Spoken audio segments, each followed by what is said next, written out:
وما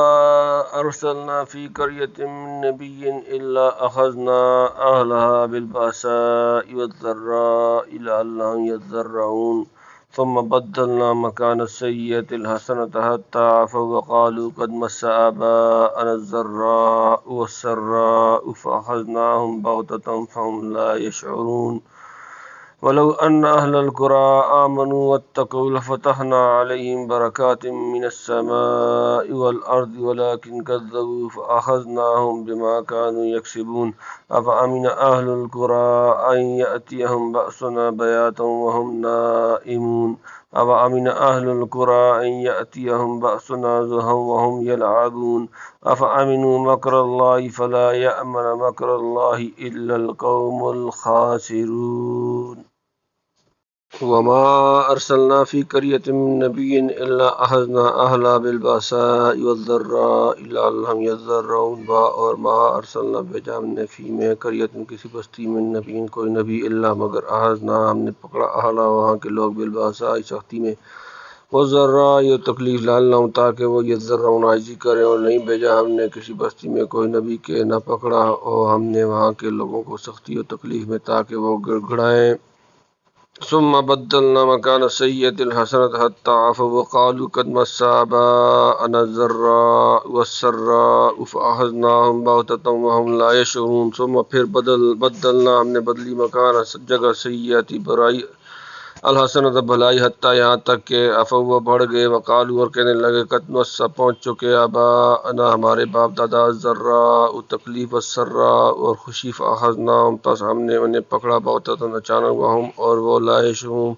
بے خبر تھے پھر بدل دی ہم نے برائی کی جگہ بھلائی یہاں تک کہ وہ بڑھ گئے اور کہنے لگے کہ پہنچتی رہی ہمارے باپ دادوں کو بھی تکلیف اور خوشی پھر پکڑا ہم نے ان کو ناگہاں اور ان کو خبر نہ تھی پیغمبروں کو بعثت کے وقت جب عموم لوگ تقسیم مقابلہ سے پیش آتے ہیں تو خدا کی طرف سے تدائی تنبیہ کے طور پر بیماری قحط اور مختلف قسم کی سختیوں اور تکلیفیں مسلط کی جاتی ہیں تاکہ مکذبین تعزیہ نہ کھا کر شرارتوں سے بعد آ جائے اور بارگاہ الہی کی طرف جھکیں جب ان تنبیہات کا اثر قبول نہیں کرتے تو سختیوں اور مصیبتوں کو ہٹا کر ان پر فراخی اور عیش و خوشحالی وغیرہ بھیجی جاتی ہے کہ یہ احسانات سے متاثر ہو کر کچھ سرمایہ اور حضرت ربوبیت کی طرف متوجہ ہوں یا عیش و ثروت کے نشے میں چور ہو کر بالکل ہی غافل و بدمست بن جائیں گوئے یہاں تک صحت اولاد اور دولت و حکومت بڑھتی جائے اسی کے ساتھ ان کی نخوت و غفلت میں بھی ترقی ہو حتیٰ کہ پچھلی سختیوں کو یہ کہہ کر فراموش کر دیں کہ تکلیف و راحت کا سلسلہ تو پہلے ہی سے چلا آتا ہے ہمارے کفر و تکذیب کو اس میں کوئی دخل نہیں ورنہ خوشحالی کیوں حاصل ہوتی یہ سب زمانے کے اتفاقات ہیں جو ہمارے اسلاف کو بھی اسی طرح پیش آتے ہیں اس حد تک پہنچ کر نگاہ خدا کا عذاب آ دباتا ہے جس کی اپنی عیش و آرام میں انہیں حضرت شاہ صاحب نے کیا خوب لکھا ہے کہ بندہ کو دنیا میں گناہ کی سزا پہنچتی رہے تو امید ہے کہ توبہ کرے اور جب گناہ راست آ گیا تو یہ اللہ کا بھلاوا ہے پھر ڈر ہے ہلاکت کا جیسے کسی نے زہر کھایا گل دے تو امید ہے اور بچ گیا تو کام آخر ہوا وَلَوْ أَنَّ أَهْلَ الْقُرَىٰ آمَنُوا وَاتَّقَوْا لَفَتَحْنَا عَلَيْهِمْ بَرَكَاتٍ مِّنَ السَّمَاءِ وَالْأَرْضِ وَلَٰكِن كَذَّبُوا فَأَخَذْنَاهُم بِمَا كَانُوا يَكْسِبُونَ وَلَوْ اور اگر ان یہ ہوتا کہ اہل القرىٰ بستیوں والے آمنوا ایمان لاتے واتقوا اور پرہیزگاری کرتے لفتحنا تو البتہ ہم کھول دیتے علیہم ان پر برکات برکتیں من سے السماء آسمان والارض اور زمین ولیکن اور لیکن کذبوا انہوں نے جھٹلایا فاخذناہم تو ہم نے انہیں پکڑا بما اس کے نتیجے میں کانوا یکسبون جو وہ کرتے تھے اور اگر بستیوں والے ایمان لاتے اور پرہیزگاری کرتے تو ہم کھول دیتے ان پر نعمتیں آسمان اور زمین سے لیکن جھٹلایا انہوں نے پس پکڑا ہم نے ان کو ان کے اعمال کے بدلے یعنی ہم کو بندوں سے کوئی ضد نہیں جو لوگ عذاب الہی میں گرفتار ہوتے ہیں یہ انہی کے کرتوتوں کا نتیجہ ہے اگر یہ لوگ ہمارے پیغمبروں کو مانتے اور حق کے سامنے گردن جھکاتے اور کفر و تکذیب وغیرہ سے بچ کر تقوی کی راہ اختیار کرتے تو ہم ان کو آسمانی زمینی برکات سے مالا مال کر دیتے امام راضی رحمۃ اللہ نے فرمایا کہ برکت کا لفظ دو معنی میں استعمال ہوتا ہے کبھی تو خیر باقی و دائم کو برکت سے تعبیر کرتے ہیں اور کبھی کثرت آثار فاضلہ پر یہ لفظ اطلاق کیا جاتا ہے لہذا آیت کی مراد یہ ہوگی کہ ایمان و تقوی اختیار کرنے پر ان آسمانی زمینی نعمتوں کے دروازے کھول دیے جاتے ہیں جو دائمی اور غیر منقطع ہوں یا جن کے آثار فاضلہ بہت کثرت سے ہوں ایسی خوشحالی نہیں جو مکذبین کو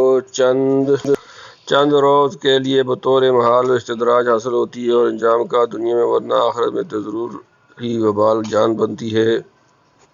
افامین اہل القریٰ یاتیہم باسنا بیاتہم وہم نائمون، افامین کیا بے خوف ہیں اہل القریٰ بستیوں والے ان کے، یاتیہم ان پر آئے باسنا ہمارا عذاب بیاتن راتوں رات، وہم اور وہ نائمون سوئے ہوئے ہوں۔ اب کیا بے ڈر ہیں بستیوں والے اس بات سے کہ آپ پہنچے ان پر آفت ہماری راتوں رات جب سوتے ہوں۔ افامین اہل القریٰ یاتیہم باسنا وہم یلعبون،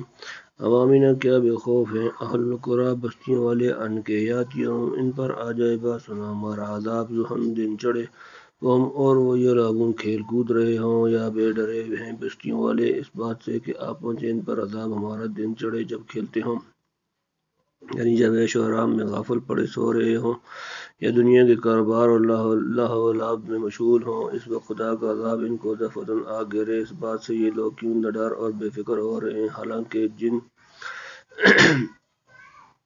اسباب کی بنا پر گزشتہ اقوام پر عذاب آئے ہیں وہ ان میں بھی موجود ہیں، یعنی کفر و تکذیب اور سید الانبیاء صلی اللہ علیہ وسلم کے ساتھ مقابلہ و محاربہ۔ افامنوا مکر اللہ فلا یامن مکر اللہ الا القوم الخاسرون، افامنوا کیا وہ بے خوف ہو گئے مکر تدبیر اللہ فلا یامن بے خوف نہیں ہوتے مکر اللہ کی تدبیر اللہ مگر القوم لوگ الخاسرون خسارہ اٹھانے والے، کیا بے ڈر ہو گئے اللہ کے داؤ سے، تو بے ڈر نہیں ہوتے اللہ کے داؤ سے مگر خرابی میں پڑنے والے۔ دنیاوی خوشحالی اور عیش کے بعد جو خدا کی نگہانی پکڑ ہے اسی کو مگر اللہ خدا کا داؤ فرمایا عیش و تنعم میں پڑ کر وہی لوگ خدا کے نگہانی گرفتے بے فکر ہوتے ہیں جن کی شہامت اعمال نے انہیں دھکا دے دیا ہو۔ مومن کی شان یہ ہے کہ وہ کسی حال میں خدا کو نہ بھولے، ظفر اس کو آدمی میں جانے گا گو ہو کیسا ہی صاحب فہم و ذکا،